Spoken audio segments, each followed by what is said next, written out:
ఉగ్రవాదులకి చావు దెబ్బ కొట్టిన మన భారత సైన్యం.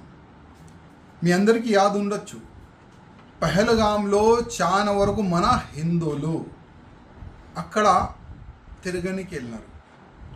చాలా మంది హిందువులు ఉండే పేరడిగి ఏ విధంగా ఈ టెర్రరిస్టులు అందరికీ చంపేసినారు.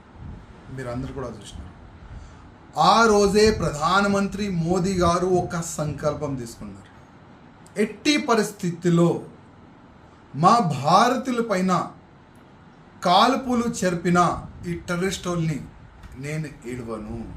ఒక సంకల్పం తీసుకోండి. ఇవాళ చాలా వరకు కొన్ని పొలిటికల్ లీడర్లు మోదీ గారు చెప్తారో ఏం చెయ్యరు.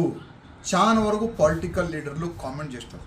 ఓకే, ఈ సమయం రాజకీయం గురించి మనం మాట్లాడదు, కానీ ఈ సమయం మన భారత సైన్యం రిజల్ట్ ఏ విధంగా ఇచ్చింది దాని గురించి మనం మాట్లాడదాం.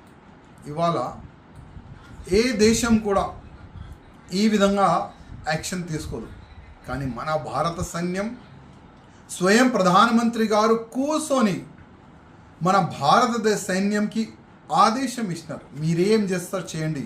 కానీ ఇవాళ మన భారత సైన్యం పాకిస్తాన్లో గుసాంచి టెర్రరిస్ట్ అడ్డల పైన, అంటే టెర్రరిస్ట్ అడ్డ పైన ఏ విధంగా బాంబు దాడి చేసి దాదాపు 90 అబోవ్ టెర్రరిస్టుల్ని చంపేసినారు.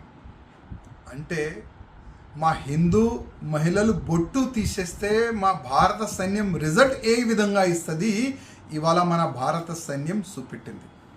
అదేవిధంగా పహల్గామ్లో ఆ టెర్రరిస్టులు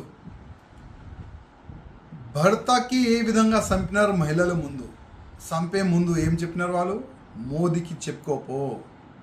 ఇవాళ మోదీ గారు చెప్తున్నారు మా రిజల్ట్ ఈ విధంగా ఉంటుందని.